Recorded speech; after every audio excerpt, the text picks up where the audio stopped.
Om Shanti 31 December 2024 प्रातः मुरली शिव भगवान मधुर महावाक्य।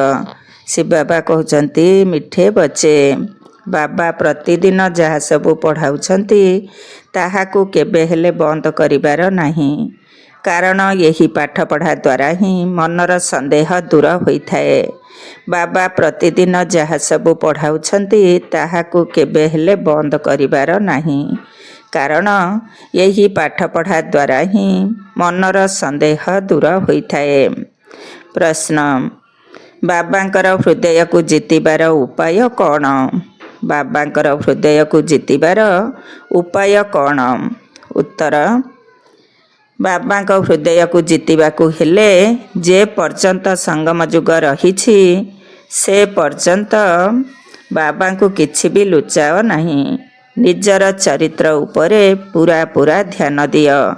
जदि कौनसी पाप कर्म होइगला तेबे अविनाशी सर्जन अर्थात डाक्तर को सुनाई दियो, तेबे हालुका होइजिब। बाबा जहा शिक्षा देउछंती ताहा ही तांकर दया कृपा बा आशीर्वाद अटे। तेणु बाबा को दया किंबा कृपा मागिबा बदलरे निजे निज उपरे कृपा कर। यही भली पुरुषार्थ करी बाबांकर हृदय को जीति जाओ। ओम शांति। एबे आत्मिक पिला माने तो एक कथा जानिछंती कि नुआ दुनिया रे सुख, पुराना दुनिया रे दुख रहिछि। दुखरे समस्ते दुखी होई जाती एवं सुखरे समस्ते सुखी होइथांती।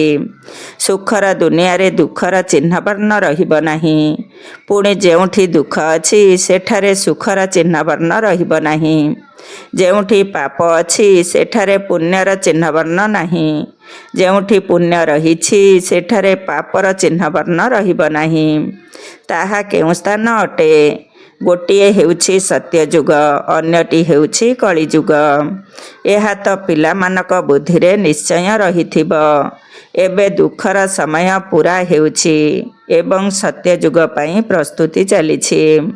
आमे एबे यही पतित छी दुनियारू सेपारी सत्ययुग अर्थात राम राज्य को जाउछु।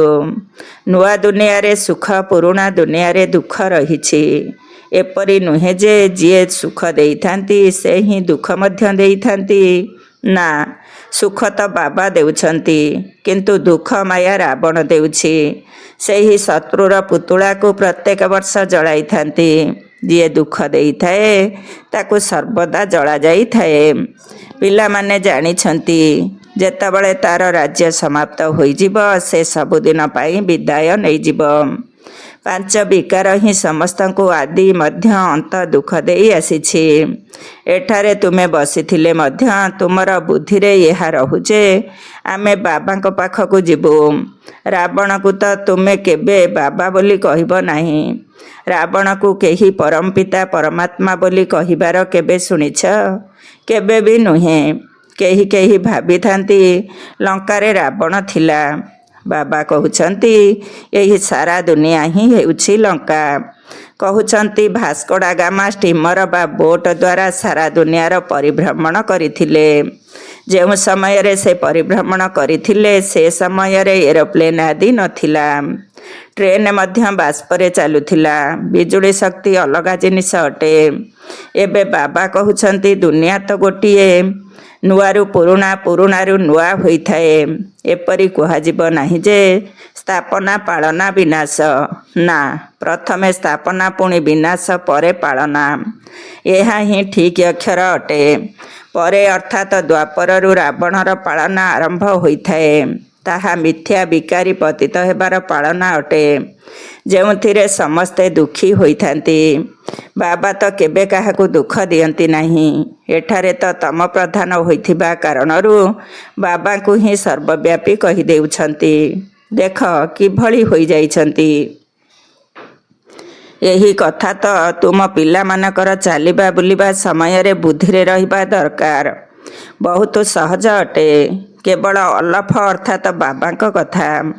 मुसलमान माने मध्य कहिथांती उठिबा मात्रे आल्ला को मने पकाओ। निजे भी सकाळु उठंती। से कहिथांती आल्ला अथवा खुदा को याद कर। ତୁମେ କହିବ ବାବାଙ୍କୁ ୟାଦ କର। ବାବା ଅକ୍ଷର ବହୁତ ମିଠା ଅଟେ। ଆଲ୍ଲା କହିଲେ ସମ୍ପତ୍ତି ମନେ ପଡ଼େ ନାହିଁ। ବାବା କହିଲେ ସମ୍ପତ୍ତି ମନେ ପଡ଼ୁଛି। ମୁସଲମାନ ମାନେ ବାବା କୁହନ୍ତି ନାହିଁ, ସେମାନେ ଆଲ୍ଲା ମିଆଁ କହିଥାନ୍ତି। ମିଆଁ ବିବି ଏସବୁ ଅକ୍ଷର ଭାରତରେ ରହିଛି। ପରମ ପିତା ପରମାତ୍ମା କହିଲେ ହିଁ ଶିବଲିଙ୍ଗ ମନେ ପଡ଼ିବ। ୟୁରୋପବାସୀମାନେ ଗଡ଼ଫାଦର କହିଥାନ୍ତି। ଭାରତରେ ତ ଗୋଡ଼ି ମାଟି ପଥର ଆଦିକୁ ମଧ୍ୟ ଭଗବାନ ବୋଲି ବୁଝିଥାନ୍ତି। ଶିବଲିଙ୍ଗ ମଧ୍ୟ ପଥରରେ ନିର୍ମିତ ହୋଇଥାଏ। ଭାବିଥାନ୍ତି ଏହି ପଥରରେ ହିଁ ଭଗବାନ ଅଛନ୍ତି। ଭଗବାନଙ୍କୁ ମନେ ପକାଇଲେ ପଥର ହିଁ ସମ୍ମୁଖକୁ ଆସିଯାଏ। ପଥରକୁ ଭଗବାନ ଭାବି ପୂଜା କରନ୍ତି। ପଥର କେଉଁଠୁ ଆସିଥାଏ? ପାହାଡ଼ର ଝରଣାରୁ ଗଡ଼ି ଗଡ଼ି ଗୋଲ ଚିକଣ ହୋଇଯାଏ। ପୁଣି କିପରି ଆପେ ଆପେ ଚିହ୍ନ ଆଦି ଆଙ୍କି ହୋଇଯାଇଥାଏ। ଦେବୀ ଦେବତାଙ୍କର ମୂର୍ତ୍ତି ଏପରି ହୁଏ ନାହିଁ। ପଥର କାଟି କାଟି କାନ, ମୁହଁ, ନାକ, ଆଖି ଆଦି ବହୁତ ସୁନ୍ଦର ତିଆରି କରନ୍ତି। ଖର୍ଚ୍ଚ ବହୁତ କରନ୍ତି। ଶିବ ବାବାଙ୍କର ମୂର୍ତ୍ତିରେ କୌଣସି ଖର୍ଚ୍ଚ ଆଦିର କଥା ନାହିଁ। ଏବେ ତୁମେ ବୁଝୁଛ, ଆମେ ଚୈତନ୍ୟରେ ସେହି ଦେବୀ ଦେବତା ହେଉଛୁ। ଚୈତନ୍ୟରେ ରହିଲେ ପୂଜା ଆଦି ହେବ ନାହିଁ। ଯେତେବେଳେ ପଥର ବୁଦ୍ଧି ହୋଇଯାଆନ୍ତି, ସେତେବେଳେ ପଥରର ପୂଜା କରନ୍ତି। ଯେବେ ଚୈତନ୍ୟରେ ଥାଆନ୍ତି, ସ୍ୱୟଂ ପୂଜ୍ୟ ଅଟନ୍ତି, ପୁଣି ପୂଜାରୀ ହୋଇଥାନ୍ତି। ସେଠାରେ ନା କେହି ପୂଜାରୀ ଥାଆନ୍ତି, ନା କୌଣସି ପଥରର ମୂର୍ତ୍ତି ରହିଥାଏ। ଆବଶ୍ୟକ ହିଁ ନାହିଁ। ଯିଏ ଚୈତନ୍ୟରେ ଥିଲେ ତାଙ୍କର ସ୍ମୃତି ଚିହ୍ନ ସ୍ୱରୂପ ପଥରର ମୂର୍ତ୍ତି ରଖିଥାନ୍ତି। ଏବେ ଏହି ଦେବତାମାନଙ୍କର କାହାଣୀ ତୁମେ ଜାଣିଗଲ ଯେ ଏହି ଦେବତାମାନଙ୍କର ଜୀବନ କାହାଣୀ କ'ଣ ଥିଲା। ପୁଣି ତାହାର ପୁନରାବୃତ୍ତି ହେଉଛି। ଆଗରୁ ଏହି ଜ୍ଞାନ ଚକ୍ଷୁ ନଥିଲା, ତେଣୁ ଯେପରି ପଥର ବୁଦ୍ଧି ଥିଲ। ବର୍ତ୍ତମାନ ବାବାଙ୍କ ଦ୍ୱାରା ଯେଉଁ ଜ୍ଞାନ ମିଳିଛି ତାହା ସମସ୍ତଙ୍କ ପାଇଁ। ସେହି ଜ୍ଞାନ ତ ଗୋଟିଏ ପ୍ରକାରର, କିନ୍ତୁ କ୍ରମାନୁସାରେ ଧାରଣ କରୁଛନ୍ତି। ଏହି ଧାରଣା ଅନୁସାରେ ହିଁ ତୁମର ରୁଦ୍ରମାଳା ହେଉଛି। ଗୋଟିଏ ହେଉଛି ରୁଦ୍ରମାଳା, ଅନ୍ୟଟି ହେଉଛି ରୁଣ୍ଡମାଳା ଅର୍ଥାତ୍ ବିଷ୍ଣୁମାଳା। ଗୋଟିଏ ହେଉଛି ଆତ୍ମା ଭାଇମାନଙ୍କର, ଅନ୍ୟଟି ହେଉଛି ଜୀବାତ୍ମା ଭାଇ ଏବଂ ଭଉଣୀମାନଙ୍କର। ଏହା ତ ବୁଦ୍ଧିରେ ଆସିଥାଏ ଯେ ଆମେ ଆତ୍ମାମାନେ ବହୁତ ଛୋଟ ଛୋଟ ବିନ୍ଦୁ ସଦୃଶ ଅଟୁ। ଗାୟନ ମଧ୍ୟ ରହିଛି। ଭ୍ରୁକୁଟି ମଧ୍ୟରେ ଚମକୁଛି ଅଜବ ସିତାରା। ଏବେ ତୁମେ ବୁଝୁଛ, ଆମେ ଆତ୍ମା ଚୈତନ୍ୟ ଅଟୁ, ଗୋଟିଏ ଛୋଟ ତାରକା ସଦୃଶ। ପୁଣି ଯେତେବେଳେ ଗର୍ଭରେ ପ୍ରବେଶ କରିଥାଏ, ପ୍ରଥମେ କେତେ ଛୋଟ ପିଣ୍ଡ ହୋଇଥାଏ। ପିଣ୍ଡ ପୁଣି କେତେ ବଡ଼ ହୋଇଯାଏ। ସେହି ଆତ୍ମା ପୁଣି ନିଜର ଶରୀର ଦ୍ୱାରା ଅବିନାଶୀ ପାଠ କରିଥାଏ। ଏହି ଶରୀରକୁ ପୁଣି ସମସ୍ତେ ମନେ ପକାଇଥାନ୍ତି। ଏହି ଶରୀର ସୁନ୍ଦର ଅସୁନ୍ଦର ହେବା କାରଣରୁ ସମସ୍ତଙ୍କୁ ଆକର୍ଷିତ କରିଥାଏ। ସତ୍ୟ ଯୁଗରେ ଏପରି କୁହାଯିବ ନାହିଁ ଯେ ଆତ୍ମ ଅଭିମାନୀ ହୁଅ, ନିଜକୁ ଆତ୍ମା ଭାବ। ଏହି ଜ୍ଞାନ ବର୍ତ୍ତମାନ ତୁମକୁ ମିଳୁଛି, କାରଣ ତୁମେ ଜାଣିଛ ଏବେ ଆତ୍ମା ପତିତ ହୋଇଯାଇଛି। ପତିତ ହେବା କାରଣରୁ ଯେଉଁ କାମ କରୁଛି ତାହା ସବୁ ଓଲଟା ହୋଇଯାଉଛି। ବାବା ସତ କର୍ମ କରାଇଥାନ୍ତି, ମାୟା ଓଲଟା କାମ କରାଇଥାଏ। ସବୁଠାରୁ ଓଲଟା କାମ ହେଉଛି ବାବାଙ୍କୁ ସର୍ବବ୍ୟାପୀ କହିବା। ଆତ୍ମା ଯିଏ ଅଭିନୟ କରୁଛି ତାହା ଅବିନାଶୀ ଅଟେ। ଆତ୍ମାକୁ ଜଳାଯାଏ ନାହିଁ। ଆତ୍ମାର ତ ପୂଜା କରାଯାଇଥାଏ, ଶରୀରକୁ ଜଳାଯାଏ। ଆତ୍ମା ଯେତେବେଳେ ଶରୀର ତ୍ୟାଗ କରିଥାଏ, ସେତେବେଳେ ଶରୀରକୁ ଜଳାଯାଇଥାଏ। ଆତ୍ମା ଅନ୍ୟ ଶରୀରରେ ପ୍ରବେଶ କରିଯାଏ। ଆତ୍ମା ବ୍ୟତୀତ ଶରୀରକୁ 2-4 ଦିନ ମଧ୍ୟ ରଖିହେବ ନାହିଁ। କେହି ତ ପୁଣି ଶରୀରରେ ଔଷଧ ଆଦି ଲଗାଇ ରଖିଦେଇଥାନ୍ତି, କିନ୍ତୁ ଲାଭ କ'ଣ? ଖ୍ରୀଷ୍ଟିଆନମାନଙ୍କର ଜଣେ ସେଣ୍ଟ ଜେଭିୟର ଥିଲେ। କୁହନ୍ତି ତାଙ୍କର ଶରୀର ଏପର୍ଯ୍ୟନ୍ତ ରଖାଯାଇଛି। ତାଙ୍କ ପାଇଁ ମଧ୍ୟ ଯେପରି ମନ୍ଦିର ତିଆରି ହୋଇଛି। କାହାକୁ ଦେଖାନ୍ତି ନାହିଁ, କେବଳ ତାଙ୍କର ପାଦ ଦେଖାନ୍ତି। କହିଥାନ୍ତି କେହି ପାଦ ଛୁଇଁଦେଲେ କେବେ ହେଲେ ବେମାର ହେବେ ନାହିଁ। ପାଦ ଛୁଇଁ ବେମାରୀରୁ ମୁକ୍ତ ହୋଇଗଲେ ଭାବନ୍ତି ତାଙ୍କର କୃପା ହୋଇଛି। ବାବା କହୁଛନ୍ତି ସେମାନଙ୍କୁ ଭାବନାର ଭଡ଼ା ମିଳିଯାଇଥାଏ। ନିଶ୍ଚୟ ବୁଦ୍ଧି ହେବା ଦ୍ୱାରା କିଛି ଫାଇଦା ମିଳିଥାଏ। ବାକି ଏପରି ଯଦି ବାସ୍ତବରେ ହେଉଥାନ୍ତା, ତେବେ ଢେର ଲୋକ ସେଠାକୁ ଯାଆନ୍ତେ। ଏବଂ ମେଳା ଲାଗିଯାଆନ୍ତା। ବାବା ବି ଏଠାକୁ ଆସିଛନ୍ତି, ତଥାପି ବି ଏତେ ଭିଡ଼ ହେଉନାହିଁ। ବହୁତ ଆସିଲେ ଏଠାରେ ସ୍ଥାନ ମଧ୍ୟ ନାହିଁ। ଏଠାକୁ ବହୁତ ଆସିବାର ସମୟ ହୋଇଗଲେ ବିନାଶ ହୋଇଯିବ। ଏହା ମଧ୍ୟ ଡ୍ରାମାରେ ନିର୍ଦ୍ଧାର୍ଯ୍ୟ ରହିଛି। ଏହାର ଆଦି ବା ଅନ୍ତ ନାହିଁ। ହଁ, ବୃକ୍ଷର ଯେବେ ଜର୍ଜରୀଭୂତ ଅବସ୍ଥା ହୋଇଥାଏ, ଅର୍ଥାତ୍ ତମ ପ୍ରଧାନ ହୋଇଥାଏ, ତେବେ ଏହି ବୃକ୍ଷର ପରିବର୍ତ୍ତନ ହୋଇଥାଏ। କେତେ ବଡ଼ ଏହି ଅସୀମ ବିଶାଳ ବୃକ୍ଷ ଅଟେ। ପ୍ରଥମେ ସିଏ ଆସିବେ ଯାହାଙ୍କୁ ପ୍ରଥମ ନମ୍ବରରେ ଯିବାକୁ ଅଛି। କ୍ରମାନୁସାରେ ଆସିବେ ନା? ସବୁ ସୂର୍ଯ୍ୟବଂଶୀ ତ ଏକାଠି ଆସିବେ ନାହିଁ। ସୂର୍ଯ୍ୟବଂଶୀ ମଧ୍ୟ ସମସ୍ତେ ଏକ ସମୟରେ ଆସିବେ ନାହିଁ। ଚନ୍ଦ୍ରବଂଶୀ ମଧ୍ୟ ସମସ୍ତେ ଏକ ସମୟରେ ଆସିବେ ନାହିଁ। ମାଳାର କ୍ରମାନୁସାରେ ହିଁ ଆସିବେ। ପାଟଧାରୀ ସମସ୍ତେ ଏକାଠି କିପରି ଆସିବେ? ଖେଳ ହିଁ ବିଗିଡ଼ିଯିବ। ଏହି ଖେଳ ବହୁତ ସଠିକ୍ ଭାବେ ତିଆରି ହୋଇଛି। ଏଥିରେ କୌଣସି ପରିବର୍ତ୍ତନ ହୋଇପାରିବ ନାହିଁ। ମିଠା ମିଠା ପିଲାମାନେ ଯେତେବେଳେ ଏଠାରେ ବସୁଛ, ତେବେ ବୁଦ୍ଧିରେ ଏହି କଥା ମନେ ରହିବା ଉଚିତ। ଅନ୍ୟ ସତ୍ସଙ୍ଗରେ ତ ଅଲଗା ଅଲଗା କଥା ବୁଦ୍ଧିରେ ଆସିଥାଏ। ଏହା ତ ଏକମାତ୍ର ପାଠପଢ଼ା ଯେଉଁଥିରେ ତୁମର ରୋଜଗାର ହେଉଛି।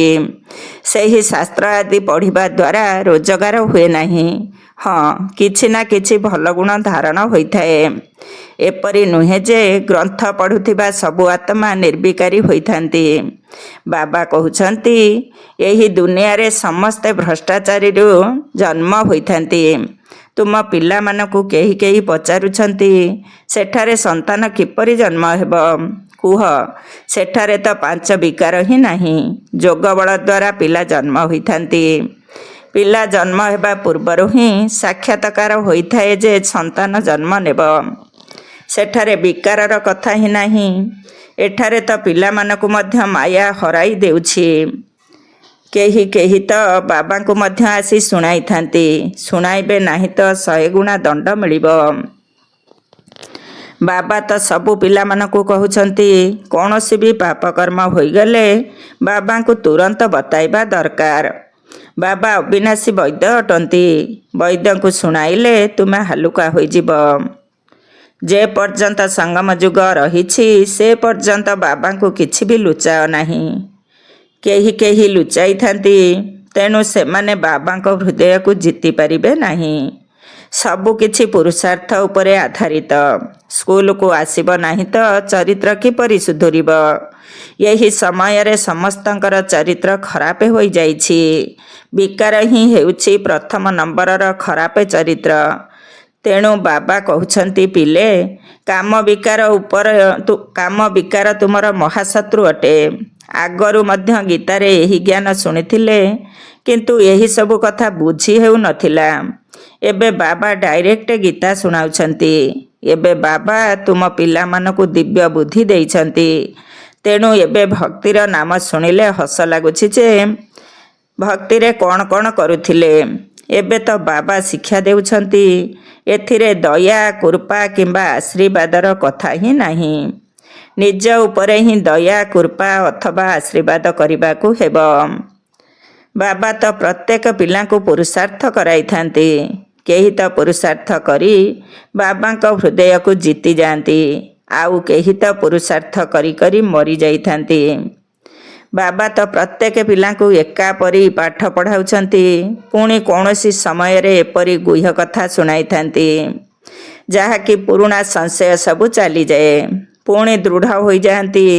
ତେଣୁ ବାବାଙ୍କ ପାଠପଢ଼ା କେବେ ବନ୍ଦ କରିବା ଅନୁଚିତ। ମୁଖ୍ୟ ହେଉଛି ବାବାଙ୍କର ୟାଦ। ଦୈବୀ ଗୁଣ ମଧ୍ୟ ଧାରଣ କରିବାକୁ ହେବ। କେହି କିଛି ଛି ଛି ବା ବିକାରୀ କଥା କହିଲେ ତୁମେ ଶୁଣି ନ ଶୁଣିବା ପରି ରୁହ।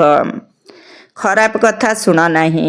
ଉଚ୍ଚପଦ ପାଇବାକୁ ହେଲେ ମାନ ଅପମାନ, ଦୁଃଖ ସୁଖ, ହାର ଜିତ ସବୁ ନିଶ୍ଚିତ ରୂପେ ସହନ କରିବାକୁ ହେବ। ବାବା କେତେ ଉପାୟ ବତାଉଛନ୍ତି। ପୁଣି ମଧ୍ୟ ପିଲାମାନେ ବାବାଙ୍କ କଥାକୁ ଶୁଣି ନ ଶୁଣିଲା ପରି ରହୁଛନ୍ତି। ତେବେ ସେମାନେ କି ପଦ ପାଇବେ? ବାବା କହୁଛନ୍ତି ଯେ ପର୍ଯ୍ୟନ୍ତ ଅଶରୀରୀ ହୋଇନାହଁ, ସେ ପର୍ଯ୍ୟନ୍ତ କିଛି ନା କିଛି ମାୟାର ଚୋଟ ଲାଗୁଥିବ। ବାବାଙ୍କ କଥା ନ ମାନିବା ଅର୍ଥ ବାବାଙ୍କର ଡିସରିଗାର୍ଡ ଅର୍ଥାତ୍ ଅସମ୍ମାନ କରୁଛ। ତଥାପି ମଧ୍ୟ ବାବା କହୁଛନ୍ତି, ପିଲେ ସର୍ବଦା ବଞ୍ଚି ରୁହ, ଜାଗ୍ରତ ରୁହ ଏବଂ ବାବାଙ୍କୁ ୟାଦ କରି କରି ଉଚ୍ଚପଦ ପାଅ। ଆଚ୍ଛା, ମିଠା ମିଠା ଶିଖିଲଧେ ସନ୍ତାନମାନଙ୍କ ପ୍ରତି ମାତା ପିତା ବାପଦାଦାଙ୍କର ମଧୁର ସ୍ନେହସମ୍ପନ୍ନ ଶୁଭେଚ୍ଛା ଏବଂ ସୁପ୍ରଭାତ। ଆତ୍ମିକ ପିତାଙ୍କର ଆତ୍ମିକ ସନ୍ତାନମାନଙ୍କୁ ନମସ୍ତେ। ଆମ ଆତ୍ମିକ ସନ୍ତାନମାନଙ୍କର ଆତ୍ମିକ ବାପଦାଦାଙ୍କୁ ନମସ୍ତେ ନମସ୍ତେ ସୁପ୍ରଭାତ। ଧାରଣା ପାଇଁ ମୁଖ୍ୟ ସାର। 1 ନମ୍ବର, କେହି ବି ଯଦି ଓଲଟା ସୋଲଟା କଥା ଶୁଣାଉଛନ୍ତି ତେବେ ଶୁଣି ନ ଶୁଣିଲା ପରି ରହିବାକୁ ହେବ। ଖରାପ କଥା ଶୁଣ ନାହିଁ। ଦୁଃଖ ସୁଖ ମାନ ଅପମାନ ସବୁକିଛି ସହନ କରିବାକୁ ପଡ଼ିବ। 2 ନମ୍ବର, ବାବା ଯାହା ସବୁ ଶୁଣାଉଛନ୍ତି ସେଗୁଡ଼ିକୁ କେବେ ବି ଶୁଣି ନ ଶୁଣିବା ପରି କରି ବାବାଙ୍କର ଅସମ୍ମାନ କର ନାହିଁ। ମାୟାର ଆଘାତରୁ ସୁରକ୍ଷିତ ରହିବା ପାଇଁ ଅଶରୀରୀ ହେବାର ଅଭ୍ୟାସ ନିଶ୍ଚିତ କରିବାକୁ ହେବ। ବରଦାନ, ବାବାଙ୍କ ସମାନ ଦୟାଶୀଳ ହୋଇ ସମସ୍ତଙ୍କୁ କ୍ଷମା କରିବା ସହିତ ସ୍ନେହ ଦେଉଥିବା ମାଷ୍ଟର ଦାତା ହୁଅ। ବାବାଙ୍କ ସମାନ ଦୟାଶୀଳ ହୋଇ ସମସ୍ତଙ୍କୁ କ୍ଷମା କରିବା ସହିତ ସ୍ନେହ ଦେଉଥିବା ମାଷ୍ଟର ଦାତା ହୁଅ। ଯେପରି ବାବାଙ୍କୁ ଦୟାଳୁ କୃପାଳୁ ବୋଲି କହିଥାନ୍ତି, ସେହିପରି ତୁମେମାନେ ମଧ୍ୟ ମାଷ୍ଟର ଦୟାଳୁ ଅଟ। ଯେଉଁମାନେ ଦୟାଳୁ ଅଟନ୍ତି ସେହିମାନେ ହିଁ ଅନ୍ୟମାନଙ୍କର କଲ୍ୟାଣ କରିପାରିବେ। ଅକଲ୍ୟାଣ କରିବା ବାଲାଙ୍କୁ ମଧ୍ୟ କ୍ଷମା କରିପାରିବେ। ସେମାନେ ମାଷ୍ଟର ସ୍ନେହର ସାଗର ଅଟନ୍ତି। ତେଣୁ ସେମାନଙ୍କ ପାଖରେ ସ୍ନେହ ବ୍ୟତୀତ ଅନ୍ୟ କିଛି ବି ନଥାଏ। ବର୍ତ୍ତମାନ ସମୟରେ ସମ୍ପତ୍ତିଠାରୁ ମଧ୍ୟ ସ୍ନେହ ଅଧିକ ଆବଶ୍ୟକ। ସେଥିପାଇଁ ମାଷ୍ଟର ଦାତା ହୋଇ ସମସ୍ତଙ୍କୁ ସ୍ନେହ ଦେଇ ଚାଲ। କେହି ବି ଖାଲି ହାତରେ ନ ଯାଆନ୍ତୁ। ସ୍ଲୋଗାନ, ଯଦି ତୀବ୍ର ପୁରୁଷାର୍ଥୀ ହେବାର ଇଚ୍ଛା ଅଛି ତେବେ ଇଚ୍ଛା ଥିଲେ ଉପାୟ ନିଶ୍ଚିତ ମିଳିଥାଏ। ଯଦି ତୀବ୍ର ପୁରୁଷାର୍ଥୀ ହେବାର ଇଚ୍ଛା ଅଛି ତେବେ ଇଚ୍ଛା ଥିଲେ ଉପାୟ ନିଶ୍ଚିତ ମିଳିଥାଏ। ଓମ୍ ଶାନ୍ତି।